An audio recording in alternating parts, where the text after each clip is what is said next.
السلام علیکم. شاہین شہر دلکشا یعنی کیلگری سے حاضر ہے. آج منگل کا دن ہے اور بہت خوبصورت دھوپ کھلی ہوئی ہے. درجہ حرارت -2 ہے اور محسوس بھی -2 ہی ہو رہا ہے.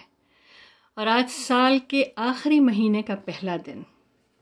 بقول منیر نیازی، وقت کس تیزی سے گزرا روز مرہ میں منیر، آج کل ہوتا گیا اور دن ہوا ہوتے گئے.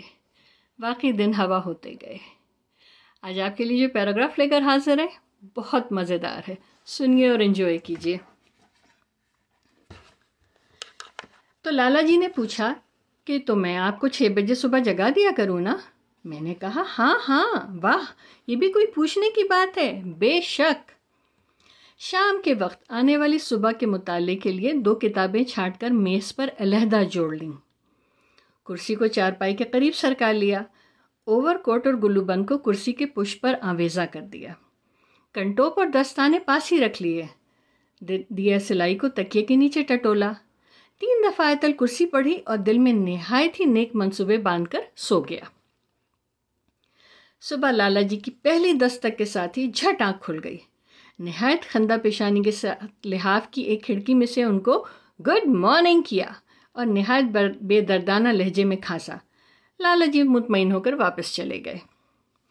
ہم نے اپنی ہمت اور العزمی کو بہت سراہا کہ آج ہم فوراً ہی جاگ اٹھے اور دل سے کہا، دل بھیا، صبح اٹھنا تو محض ذرا سی بات ہے، ہم یوں ہی اس سے ڈرا کرتے تھے. دل نے کہا، تو اور کیا، تمہارے تو یوں ہی اوسان خطا ہو جایا کرتے ہیں. ہم نے کہا، سچ کہتے ہو یار. یعنی اگر ہم سستی اور کسالت کو خود اپنے قریب نہ آنے دیں تو ان کی کیا مجال ہے کہ ہمارے باقاعدگی میں خلل انداز ہوں. اس وقت لاہور شہر میں ہزاروں ایسے کاہل لوگ ہوں گے جو دنیا و ما فیہا سے بے خبر نیند کے مزے اڑاتے ہوں گے، اور ایک ہم ہیں کہ ادائے فرض کی خاطر نہایت شگفتہ طبعی اور غنچہ دہنی کے ساتھ جاگ رہے ہیں. بھئی کیا برخوردار سعادت آثار واقع ہوئے ہیں.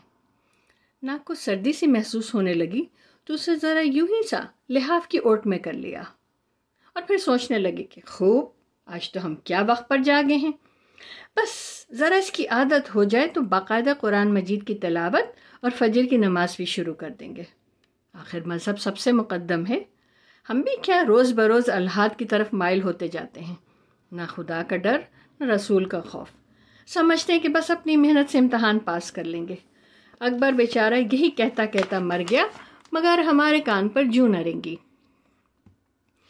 تو گویا آج ہم لوگوں سے پہلے جاگے ہیں، بہت ہی پہلے، یعنی کالج شروع ہونے سے بھی 4 گھنٹہ قبل. کیا بات ہے، واہ.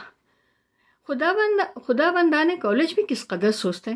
ہر ایک مستعد انسان کو 6 بجے تک قطعی جاگ اٹھنا چاہیے. سمجھ میں نہیں آتا کہ کالج 7 بجے کیوں نہیں شروع ہوتا. لحاظ سر تک آ گیا ہے. بات یہ ہے کہ تہذیب جدید ہماری تمام اعلیٰ قوتوں کی بیخ کنی کر رہی ہے. عیش پسندی روز بروز بڑھتی جاتی ہے. آنکھیں بند ہوئی جا رہی ہیں. تو اب 6 بجے ہیں، گویا میں 3 گھنٹے متواتر مطالعہ کر سکتا ہوں. سوال یہ ہے کہ پہلے کون سی کتاب پڑھیں، شیکسپیئر یا وڈسورتھ؟ میں جانوں شیکسپیئر بہتر ہوگا. اس کی عظیم الشان تصانیف میں خدا کی عظمت کے آثار دکھائی دیتے ہیں، اور صبح کے وقت اللہ میاں کی یاد سے بہتر کیا چیز ہو سکتی ہے. پھر خیال آیا کہ نہیں، وڈسورتھ پڑھتے ہیں. اس کے اوراق میں فطرت کو سکون اور اطمینان میسر ہوگا اور دل اور دماغ نیچر کی خاموش دل آویزیوں سے ہلکے ہلکے لطف اندوز ہوں گے.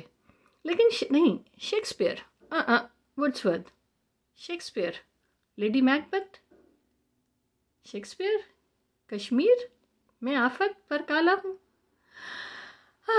یہ معمہ اب بعد الطبیعیات ہی سے تعلق رکھتا ہے کہ پھر جو ہم نے لحاف سے سر نکالا اور وڈسورتھ پڑھنے کا ارادہ کیا تو وہی دن کے 10 بج رہے تھے. اب اس میں نامعلوم کیا بھید ہے. خوش رہیے، خوش رکھیے. یہ پیراگراف جو ہم نے لیا تھا یہ تو آپ نے سب نے بوجھ لیا ہوگا، پطرس بخاری کا تھا، اور عنوان اس کا تھا سویرے جو کل میری آنکھ کھلی. چلیں، اپنا خیال رکھیے گا، پھر ملیں گے انشاءاللہ. اللہ حافظ.